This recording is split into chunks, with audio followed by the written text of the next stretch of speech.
दोस्तों, ये कहानी 20वीं शताब्दी के शुरुआती दौर की है, जब भारत अंग्रेज़ों का गुलाम था। कहानी कलकत्ता के एक अपर मिडिल क्लास परिवार पे केंद्रित है।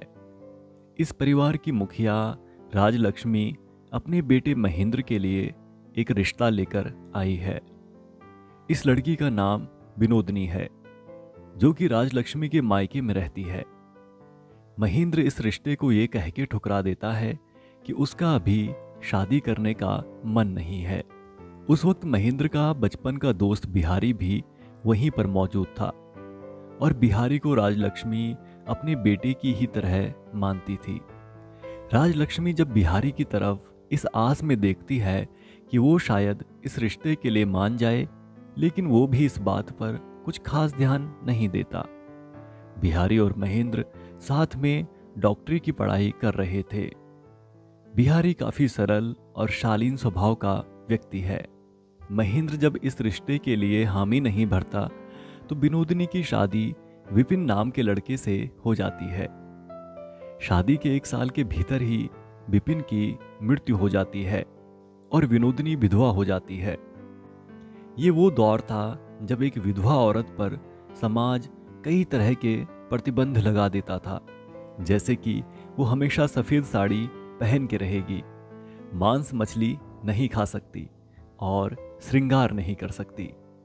एक दिन बिहारी के लिए एक लड़की आशा लता का रिश्ता आता है। आशा लता से मिलने महेंद्र और बिहारी तैयार होकर उसके घर जाते हैं। जब वो आशा लता को देखते हैं तो मानो दोनों उसकी सुंदरता के अधीन हो जाते हैं। उन दोनों को वो बेहद पसंद आती है। महेंद्र अपनी माँ से कहता है कि उसे आशा लता पसंद है और उसे उससे शादी करनी है। राजलक्ष्मी बड़ी दुविधा में रहती है कि कैसे वो ये बात बिहारी से कहेगी, लेकिन इससे पहले बिहारी खुद आशा लता से शादी करने को इनकार करके अपने दोस्त महेंद्र के लिए रास्ता साफ करता है। आशा लता से शादी हो जाने के बाद अब महेंद्र कमरे के किवाड़ अक्सर बंद ही रखता है। वो दिन रात आशा लता के साथ कमरे में बंद रहता है। पत्नी के मोह ने उसे पूरी तरह से घेर लिया है। ये सब देखकर राजलक्ष्मी बहुत परेशान हो जाती है और गुस्से में आकर अपने मायके चली जाती है। जब वो अपने मायके आती है तो विनोदनी उसकी खूब देखभाल करती है। विनोदनी पढ़ी लिखी सुंदर लड़की है और अंग्रेजी भी बेहतर जानती है। एक दिन महेंद्र की एक चिट्ठी आती है जो कि अंग्रेजी में लिखी हुई थी। दरअसल महेंद्र ने ये चिट्ठी बिहारी के लिए लिखी थी, लेकिन गलती से ये चिट्ठी राजलक्ष्मी को पहुंच जाती है। इस चिट्ठी में महेंद्र ने आशा लता के सौंदर्य का बखान किया है। विनोदनी जब इसे पढ़ती है तो रोमांचित हो उठती है, क्योंकि इसमें आशा लता के हर एक अंग का वर्णन बड़ी ही गहराई से किया गया था और विनोदनी के मन में महेंद्र को देखने की इच्छा जागृत हो उठती है। दरअसल ये चिट्ठी महेंद्र ने बिहारी को जलाने के लिए लिखी थी। कुछ दिनों के बाद राजलक्ष्मी विनोदनी को अपने साथ लेकर कलकत्ता लौटती है। यहाँ पर विनोदनी की आशा लता से बड़ी गहरी दोस्ती हो जाती है। कुछ ही समय में विनोदनी अपने काम करने के ढंग से सबका दिल जीत लेती है।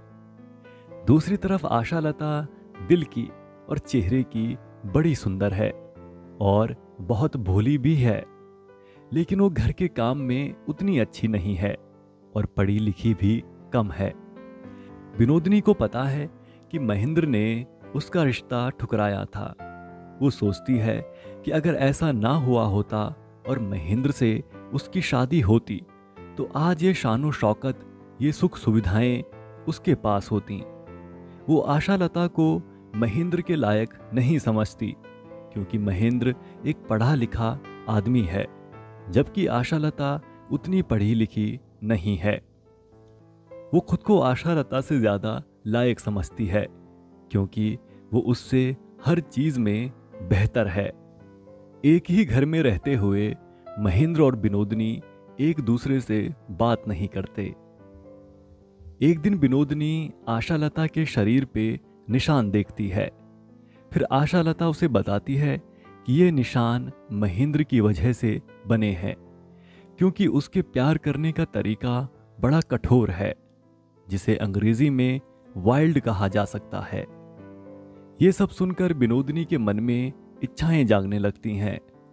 समाज ने उसके मांस मछली खाने, श्रृंगार करने पे भले ही प्रतिबंध लगाया था, लेकिन किसी इंसान के जज्बात पे प्रतिबंध लगाना नामुमकिन है। एक रोज महेंद्र, बिहारी, आशालता और विनोदनी घूमने निकल आते हैं। एक तालाब के निकट डेरा जमा लिया जाता है। तालाब में खिले कमल आशालता को बहुत पसंद आते हैं। वो उन्हें पाना चाहती है। बिहारी उसके लिए कमल लेने तालाब में उतरने को तैयार होता है। बिहारी के कसे हुए सुडौल शरीर को देखकर विनोदनी कुछ हद तक आकर्षित जरूर होती है, जिसकी जलन महेंद्र की आंखों में साफ देखी जा सकती थी। आशालता दूसरे किसी छोर से बिहारी को तालाब में कमल लाते हुए देख रही है, और इधर विनोदनी अपने पैर में फंसे कांटे को निकलवाने महेंद्र के पास पहुंचती है। पहली बार इन दोनों के बीच बातचीत होती है। कांटा निकाल लिया जाता है। हालांकि दोनों के दिलों में एक दूसरे के लिए कुछ ना कुछ तो जरूर पनप रहा था। एक दिन आशालता विनोदनी से गुजारिश करती है कि वो विनोदनी को सजते हुए देखना चाहती है। पहले तो विनोदनी मना करती है, लेकिन फिर सजने को तैयार होती है। जब वो सज धज के तैयार होती है तो उसी वक्त वहां पर महेंद्र और बिहारी आ जाते हैं। इस रूप में विनोदनी को देखकर वो दोनों हैरान रह जाते हैं। बिहारी विनोदनी की तारीफ करते हुए कहता है कि वो बहुत सुंदर लग रही है, जबकि महेंद्र अपनी आंखों में वासना लिए चुपचाप विनोदनी को देख रहा था। उस रात महेंद्र विनोदनी के कमरे में कुछ गहने लेकर जाता है। गहने वो विनोदनी को तोहफे के रूप में देने आया था। इसी दौरान वो विनोदनी के करीब जाने की कोशिश करता है। विनोदनी उसके इरादे भांप लेती है और उसे वहां से चले जाने को कहती है, लेकिन महेंद्र तो मानो वासना का गुलाम बन गया था और वहां से हिलने को भी तैयार नहीं था। विनोदनी भी अपने जज्बात पे काबू नहीं रख पाती और महेंद्र को अपनी बाहों में भर लेती है। अब आए दिन महेंद्र और विनोदनी मौका मिलते ही एक दूसरे से मिलते थे और अपनी वासना को शांत करते थे। विनोदनी महेंद्र से उम्मीद करती है कि वो उसे समाज के सामने अपनाएगा, लेकिन महेंद्र ऐसा नहीं करना चाहता। उसका मकसद तो सिर्फ विनोदनी के साथ जिस्म साझा करना है। एक दिन आशालता विनोदनी के शरीर पे निशान देखती है, लेकिन भोली आशालता कुछ भी नहीं समझ पाती। एक ही घर में रहकर इस तरह का रिश्ता छुपा पाना महेंद्र और विनोदनी के लिए आसान नहीं था, और आखिरकार आशालता को सारी सच्चाई का पता चल जाता है। उसने जिन दो लोगों पे सबसे ज्यादा विश्वास किया था, उन्हीं लोगों ने उसका विश्वास तोड़ा था। वो बहुत रोती है और उसके रोने की आवाज राजलक्ष्मी के कानों तक पहुंचती है। राजलक्ष्मी को जब सब पता चलता है तो वो ये सोचती है कि विनोदनी को कलकत्ता लाना उसकी कितनी बड़ी भूल थी।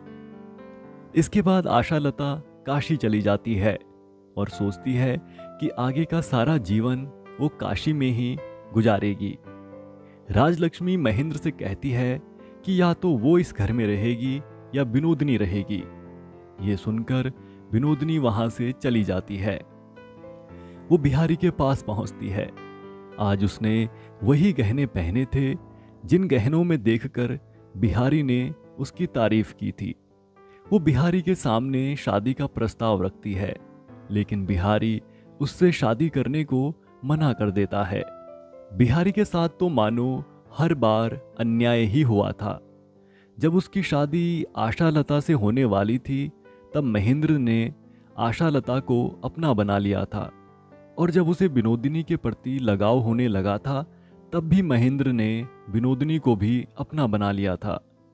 विनोदिनी को थक हार के आखिर अपने गांव ही वापस लौटना पड़ता है। एक दिन विनोदिनी से मिलने महेंद्र वहां आता है।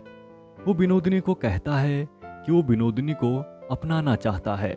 विनोदिनी ये भली भांति समझती है कि आशालता ने महेंद्र को छोड़ दिया है और अब वो विनोदिनी को अपने साथ ले जाने आया है। विनोदिनी उसके साथ चलने से मना कर देती है।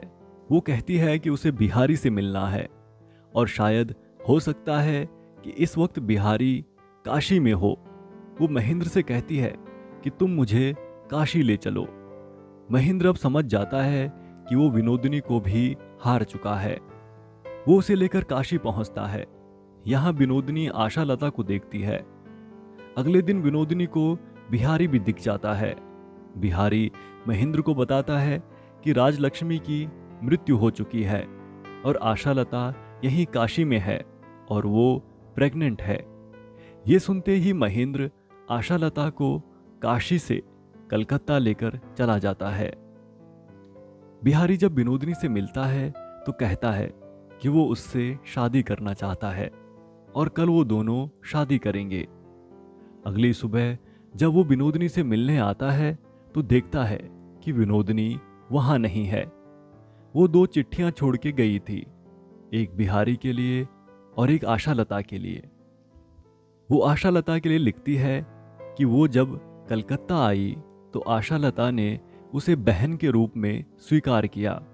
वो बहुत अच्छे दोस्त बने और वो घर मानो उनका संसार था। उसी संसार में एक ही व्यक्ति को दोनों अपना दिल दे बैठी। हालांकि उसी व्यक्ति ने उन दोनों का संसार तोड़ने की कोशिश की। विनोदिनी आगे कहती है कि तुम जब अपने बच्चे को जन्म दोगे, चाहे वो लड़का हो या लड़की, उसे घर में कैद मत रहने देना। उसे बाहर की दुनिया से रूबरू होने देना ताकि वो आजाद बन सके। इस चिट्ठी में विनोदिनी ने अपना पता नहीं लिखा था। हालांकि बिहारी ने जगह जगह उसे ढूंढा लेकिन वो मिली नहीं। दोस्तों, इसी के साथ ये कहानी यहीं पर खत्म हो जाती है।